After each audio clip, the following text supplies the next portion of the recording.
I'm Nikki Bon, and my absentee rock and roll dad has just recently come back into my life. So now I have to try and teach him how to be a father, because he has no clue.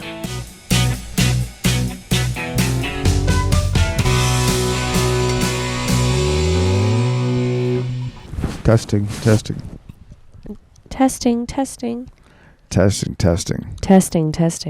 We're tested. We're tested. Okay. Good morning. Good morning. How are you today? I'm okay. I'm still sick. Oh. Yeah. And I didn't go to bed. I get really cranky. Oh. So I'm going to be like a cranky baby this one, so you know what it's like. Okay. Put that in your ear because you're going to chew gum the No, whole time. no, I'm not. Yes, you are. You say this every time. No. And I'll take it out. I swear to God, I'll take it out. okay. Because I'm a cranky baby and I'm going to be mean. Okay. How are you, Dad? How are you, Dad? I'm okay. I feel a little weird today. What do you feel like? More internal. Not as outgoing. Yeah, you were internal yesterday too. Yeah. So, I've been waking up feeling internal. Yeah. Yep. And does it make you not want to do this podcast right now because you feel internal? Yeah. Yeah. But that's okay. That's okay. I'll work through it. That's a good fatherly thing. Yeah, I'm trying to work through it. That's good. That's not selfish. But yeah, so. Okay. Yeah, you were very internal yesterday. I know. Yeah. I'm sorry. It's okay. Yeah. Okay. I go through. It's a wave. Sometimes I'm open. Sometimes I'm internal. Depending on what I'm reading or what I'm trying to accomplish, you know. Yeah, I guess you're a bit scary. Well, you're not scary, but you're a bit like, it's like I don't want to bother you when you're internal like that. I know, but you know something? What? It's not true. Like, I might appear to be a certain way. Yeah. But where I'm at, I'm not like that at all. I mean, you could bother me about anything, but just because I'm internal doesn't mean you can still bother me about something. Yeah. Yeah. This morning you said 5 times probably, okay, I'm going to go check on my laundry. Mm-hmm. Okay, I'm going to go check on my laundry. And, I'm going to go check on my laundry. And I was like, oh, are you trying to get me to check on your laundry? Were you? No. Were you trying to get Matt to check on your laundry? No. Yeah. A little bit. A little bit. A little. A little bit. I hate folding clothes. Oh, I hate folding clothes. Matt does it for me. Matt's not going to do it for you, though. Well, I know that. I hate folding clothes. I wouldn't ask him, but I was hoping either one of you would have offered. No fucking. Why the fuck would I offer to fold your clothes? Have you ever had to fold my clothes? Yes. Bullshit. When? Nicole, I changed your diapers. That's not a clothes. That's diapers. But, yeah. Why? I'm actually curious. In your mind, what makes you think that, like, do you think that, like, a daughter should fold her dad's clothes? Or you're just a bit lazy? No. What was the question? You said I was hoping one of you would offer to fold my clothes. Yes, that was yeah. That's fine. Be honest. Yeah, yeah. Yeah, but why? In your mind, this is so insane. Why? What goes through your mind that you are like, you know what? You know what's gonna happen in real life is Matt or Nicole are gonna offer to fold my clothes, and they maybe should. No. I didn't have any expectation. Because you've got a serious charge about doing anything for me. Yeah. Whether it's making coffee or. Yeah. So I know that going in. Because you kind of play like helpless. Helpless. I don't know how to do that. Folding clothes, I know how to do it. It just takes me forever. Because it's never perfect, right? That's the problem. But I know that you'll never offer to make me coffee or fold my clothes. You just won't do that. There's a charge on that with you. Yeah, I used to. I used to be very, hey, Dad, what do you want? Hey, Dad, what do you want? And then I was like, no, you got to ask me what I want, too. And then I realized, like, oh, you don't. You're just like, oh, I'll sit here and read my phone while you make me coffee. And I was like, no, I'm done. And that's where I dropped the mic. What? I was like, I'm done. You zoned out. You stopped listening. When? Right now. No, I haven't. I just... When did this happen? When you first used to, like, when we would first hang out, mm-hmm. I'd be like, oh, what do you want? Do you want this? Do you want that? Like, I'll be a host. And then I'm like, you know what? I'm done being a host. I'm not a host anymore. Was that one of the trips out here? Yeah. Oh. Yeah. Okay. Because I noticed that you can make the things yourself. You're an adult. You're an adult Absolutely. more than I am. So why do I have to, like, wait on you hand and foot when you know how to do all this shit yourself? Say that again. Repeat that again. Why do I have to wait on you hand and foot when you know how to do all that shit yourself? Making a coffee isn't that big of a deal. No. It's no big deal. Yeah. And it's you don't have to do anything. No, I know. But that's where I got my charge from, where I was like, what happened was I was trying to be nice and, like, or not trying to be, I'm just naturally, like, I naturally, like, food is my thing, or, like, making stuff for people when they come over. And then I realized that I was just doing that the whole time. With other people too, or with me? With you, but you know what else made me realize it was my old roommate, because she would be very like, I don't know, oh, how do you do this? And are you transferring that to me?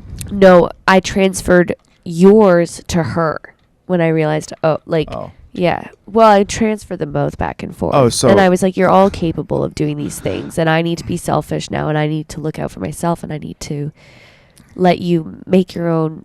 So I facilitated your realization. I facilitated your growth. Yeah. Your insight into what you do. Yes. That's a fatherly thing. That is a teaching moment. But you... Okay, sure, it's a teaching moment, but you didn't mean to teach me that. No. But the result is, the same. Okay. I never expect, like, all the times you did. When did you make me coffee? If you ever did make me coffee, it was nice, but I don't expect it from you. I know. There's certain things I just don't expect. Yeah. Whether it's me, leaving you a message or texting you. All that stuff is like, I've learned to not take it personally. Well, I put my foot down and I was like, okay, I am not okay. You, like, if you made me coffee one time, or if you made me something one time, then maybe I'd be more inclined to be like, oh, he does it too. Now we just do things for each other. But if when it's one-sided, pardon me? When it's one-sided and then it's me doing all the stuff, and then I just was like, oh, you got it fucking good. And then you come here and you're used to being catered to, and I'm like, guess what, Dad? I'm going to teach you. No, I'm not going to do you. Those are a lot of assumptions. They are a lot of assumptions. You need to look at that. Okay. Yeah. Well, I told you that. Because you don't know the dynamic I have. Totally, but the dynamic that we have. We need to turn this off. I got to tell you something. Okay. Yeah. What do you have to tell me? What are you going to... Okay. That he had to go to the bathroom. And he could have said that on the podcast. Here's the thing, though. Your logic, just giving you a side of where I come from in my head, my side is like this. I'm like, okay, your girlfriend does a lot for you. And I saw that. And your girlfriend once drove to Florida because you were sick. And she drove to Florida to make you chicken noodle soup. And then drove all the way back. And how long of a drive is that? Oh, that's not true. It's true. 100% it's true. I can't believe you don't remember that. She didn't do that. She did. She didn't. I can't believe you don't remember that. She stayed for like a week when she did that. No. She drove. It was a big deal. I was like, wow. When you were was visiting? No, I wasn't visiting. I'm more offended that you don't remember because that was like a crazy nice thing she did. That I think it's important you remember that. Anyways. Wait, listen. First of all, whether I remember it or not, I appreciate everything she does. Of course. And I work really hard not to take it for granted. That's the key. That's the key in relationships is don't take things for granted. Okay. But there are things. Let me tell you something. No, I have something to say about that. I know what you're going to say. There's things that I do that we don't know. And for me, on my side, I'm like, well, I will say that I am like, well, there's not a thing. I think that in our relationship, I do more for you than what you do for me. So in my side, I'm like, okay, you can have that dynamic with your girlfriend where you're like, oh, she does, I do a lot for her too, so it's mutual. And I'm like, cool. What about me? And so then that's where I step back and I'm like, well, if your girlfriend gets that great side, where's my side? And so then I'm like, this is just my logic. I'm not saying I'm right. I just am giving you an insight into my head. Right. And I'm like, on my side, if I'm not going to do, I feel like I'm not going to do anything for you until I feel like you have done equal amounts for me. Mm-hmm. And that's where my logic is. And I'm not saying I'm right because it's like not a healthy way to think, but it's kind of like until I see like, and then we get there, if you'll do stuff, and then I'll be like, okay, now I'll make you a coffee. Like, it's like I'm like racking up points. It's interesting. So when the more you say the dynamic with your girlfriend is back and forth, I'm like, great, cool. But like, that's great for you guys. But, what about me? That's where it's at. Okay. That's been a huge thing between like Baba and your girlfriend and how much you've done for them. And then me, I'm like, I mean, and listen, my life wasn't bad.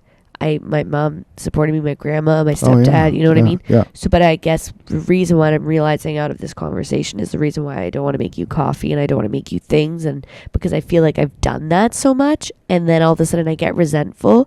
And if you let me down, which people do, it's like a normal thing. Mm-hmm. It hits me more. The more I give, and then if I'm let down, the more angry or resentful or hurt I get. So I'm protecting myself by being like, I'm not going to make you anything. I'm not going to do anything until you've earned it. I see. And this is interesting. And it's supposed to be funny, but we're getting into some really cool stuff here. Yeah. Really It's not cool. all going to be funny. No. Okay. But here's the biggest misconception. Okay. I also want to say one thing. Okay. I'm speaking of a place of myself, but I've also talked to other people who have distant dads, and I think that they feel the same thing. Right. I know that they do. So I'm just voicing it. Right. Like we're like, I have another example of like what my friend did where her dad was away and then she was like so over him like not being there that she like, you know who this is, and then she lied about being terrible. Pregnant. It's awful. Because it was, and then he wanted it in her life, and she was like, no, fuck you, because like you don't get to just all of a sudden be a part of this fake baby's life when you weren't a part of my life. So I think that it's a huge thing that we feel that we're like, we're nurturing and we sympathize, but then we become like, what the fuck was I just doing? Right. Right. Okay. Now you can say what you want to say. I've lived by a philosophy with you from your adolescence to our phone calls where I would ask you questions and you would answer very short answers, stuff like that. Sometimes your mom would pick up and say, you don't want to come to the phone, stuff like that. So what I did was, and I do this with everybody, okay? I appear to not care. Yeah. Body language, facial, I'm a hard read. Uh-huh. Okay. People think I'm angry when I'm not really angry. It has to do with this, because if I... Explain what this is. I have Neanderthal lumps above my eyes.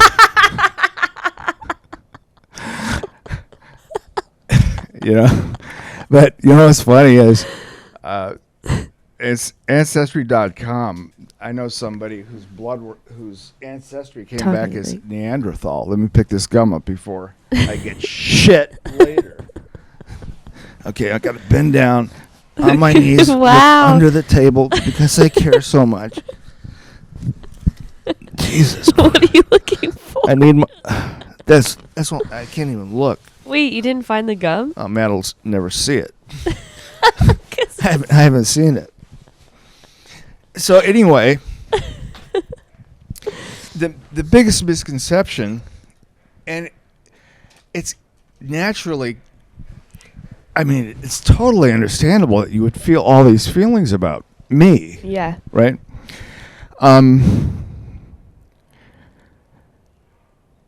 My approach to everything with people in general is I let them, or with you, and I just touched you. It's okay, you can touch me. Okay. Okay. It's okay. Okay. So anyway. Okay. Sorry, was that uncomfortable? No, that was really comfortable. Really, was it? Yeah. You're jabbing me. Your hand on my face is like very comfortable. Comforting or comfortable? Not comforting. Is this comforting? No, your fucking hands are freezing cold. I don't want to get into it. Okay, so basically my philosophy, I said okay. When I call her, I've got to talk, and yes. I get very little back. And I would be, how old was I then? Oh, up until in your teens, in high school, college, right? Yeah. And what I did was, now this sounds crazy, all right? Okay, tell me what you did. I trusted God. I let go and let God. That's what I do. That's what I did with you. Mm-hmm. And what that means is I'm not going to force her to come see me, or I'm not going to guilt trip her into come and see me. I was really careful not to be manipulative with you. I was totally like, okay, I'll just keep calling. And the thing about sending you gifts was a huge thing for me, because I know it wasn't a big deal for you, but I didn't. I liked when you sent gifts. But it was like I wanted to be consistent. Yeah. You know, one of my biggest regrets in life, one of them was when I was married to your mom and you came into the world, I didn't go to an AA meeting and get sober. I kept drinking. That's one of the biggest, and I can't rewind that. But, so the dynamic on the phone for me was like talking to a doorknob. You know what I'm saying? It's like, how's your day? What'd you do? Fine. I just went to school. You know, it was just very short. And I would just not judge it. I says, that's where she's at. So what I did was, I said, okay, I'm not going to guilt trip her. I'm not going to force her to do anything. I'm not going to ask her to come. I'm just going to let it go. And when you love something or somebody, you just let them be and let them... What are you laughing about? I'm laughing at the fact that like you can do that with somebody you date. That's like a dating approach, or when you're in a relationship with someone. But the difference is, and I'm laughing because you didn't, and it's not just you, like other dads, distant dads do this, but it's like I was 10 and I don't know how to have a conversation with an adult, and I don't. No, I'm talking not 10. I'm talking even when I was a teen. Like I now. It's on my side. Like the difference is that you are, and this is very important. I think that like a lot, because I know dads now whose kids are not living in the same country as them, and they're struggling with it. And this is actually what inspired me to start this idea, this podcast, is that you guys aren't getting into, you're not putting yourself into a child's mind. You're putting yourself into you talking to another human. children and teens are the worst because we don't even want to talk to our parents that are I around. know that. But your job is to figure out a way to have the conversation. You don't just and this isn't me like shaming you. This is me giving advice to people out there. Just letting it go to God or no. Just hear me out. Just Yeah. letting me, like, I get what you're like. I know where you're coming from because I'm like, oh, what you're saying is literally what I would do with guys I liked, or like, you know what I mean? Like, oh, I like you. I'm putting in the effort. You're not. You know what? I'll give you your space, and if you come back, and let's see what happens. But you don't do that with a child because that's not how children think. That's not how teens think. That's not how adolescents thinks. They're on the other side. We're on the other side. You're calling me and going, "Hi, how was your day?" I really don't have an emotional connection to my day unless I got bullied, unless I got in a fight with my friend. That's already an uncomfortable thing to bring up with somebody I do know because it's embarrassing. It's something that, like, I don't know how to expand on. And then I say I went to school, and how was school? It was fine. School sucks. You know, it was okay. I did. So now I don't know where to go from there. And I felt like I had to hold the conversation, and I didn't want to talk on the phone because it was exhausting, because I was like, I'm just going to say the same thing over and over. Right. And I knew that too. I knew when I called you, I knew what was going to happen. yeah. But there was one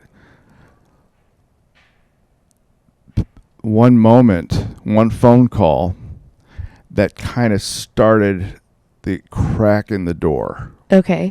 Now, this is my thing. I mean, everything was, first of all, let go and let God was like, I'm just going to leave it to you and trust that I'm doing the right thing.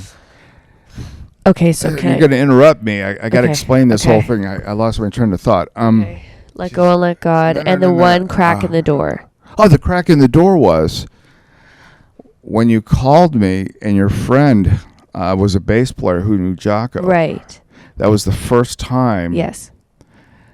I went, that was so great, because she had a glimpse of another side of me. And Yes. after that phone call, I was so excited and so happy. And I go, that's a start. That's a beginning. That's what was going on in my head. And I even told my girlfriend about it. I was so happy because it was the start. It was the crack in the door, the smallest crack. And from that point on, it incrementally became better and better over a few years, until you visited me in 2010 for the first time. And I was so nervous. You have no idea how nervous I was. I was freaking out. Literally freaking out. Was that in Washington or Florida? Florida? I wasn't as nervous because you had a friend coming. Right. Yeah. So I was able to do things. But I was nervous then, too. I was freaking out then, too. Like, what if this? What if she, all kinds of stuff was going through my head. But when you came to Florida, my girlfriend and I went out and bought furniture so it looked nicer for you. I mean, I was freaking out, nervous. And the whole time I was trying to have you a good time. And even today, I go, that first time in 2010, I should have taken you to Miami Beach, South Beach on, Lejeune Boulevard. But I didn't know what to do. I was like inexperienced. It was just nervous. I wanted you to accept me, right? Yeah. So it was stressful, very stressful. So what would have made me accept you is if I knew you. And you can't go back and change anything, but I'm just telling you and the listeners, like, if you have called me when I was a kid, adolescent, I'll say, all those years, said, how was your day at school? And I said, fine.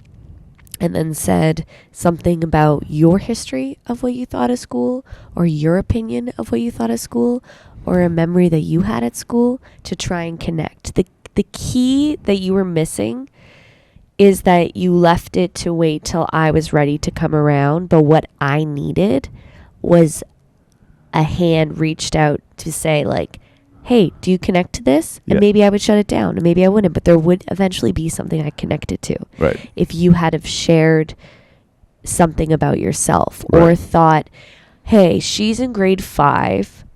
What do I remember about grade 5? What do I remember about elementary school that I hated? Or what do I remember that I loved? I will reach out and I will say that, and maybe she'll connect to it. So that is like my biggest thing that could have been done. Instead, and this isn't shame, I'm just saying, instead you chose to like wait. And no, then whoa. Wait, can I just finish? Yeah, go ahead. This is also just advice. This is like this isn't like a we don't need to have a debate. No, there's no debate. Yeah. And then with my friend, knowing who Jocko was, that was your life. That's who you are. And we did end up connecting. We started to become more familiar with each other only because of music. Because I would come, we'd write a song. That's how we communicated. That's how we got to like spend our time. We both took interest in it, and I learned. The music is your life. You are music. That's what you are. You're Yo, come on, man. All right. Oh, he just put gum in his mouth. Well, they could watch me. They look. Anyway. My point is, talk about what you know, because your kid doesn't know what you went through and your life and who you are. So if you had have told me, hey, this is what, if I'm going, my day's fine. I'm not going to ask you how your day is. I don't know how to interact like that. You know what I mean? I don't think, I'm a selfish adolescent. I don't think to like ask people about how they are. And if you're like, oh, if you give me a memory of your past, or, oh, I'm going to go play this gig, or this is something that I did in my past, then all of a sudden I can click, I can choose to accept it, or I can learn a little bit more about you. Okay. And that is the missing part, is don't wait for the kid to come around, because the kid could, we got lucky, the kid could really never come around, you know? Just like my friend whose kids, he's like, I don't know what to talk to them about. They say they're watching YouTube, and I go, okay, and then we get off the phone. And I was like, ask them what they're watching on YouTube. Go and then watch the YouTube that they're watching, so that when you call them, you can go, hey, when this guy did this, it was funny. And there's some sort of connection, and there's a dialogue to come out. That's the like key thing, is to like, you kind of got to get into a kid's brain or an adolescent's brain and be like, what are they thinking about? How was I when, because you can still remember what you were like what your thought process, you know, you're still like a kid. And if you can kind of think of what those times I'm still were like a kid? Yeah, you 100% are like a kid. If you can like think about that, then you can try and relate a little bit more. It's the parent's job to learn how to relate to the kid. Because the kid doesn't know how to relate to a parent yet. Yes, very good point. Here's the deal, though. What's the deal? The X factor. It's all good on paper, but you have tones in conversations. You have so many dynamics in a conversation. And I knew there was an underlying resentment and anger toward me, because I felt it over the phone. Whoa! Wow. All right. Can I clean that for you? I just broke a glass. Oh my God! Let me get a paper towel. You're supposed to go. Don't put shoes on. Don't do it. We'll just leave it. We'll deal with it later. Okay. Oh, just looking at that water falling off the table. I have to go to take a leak.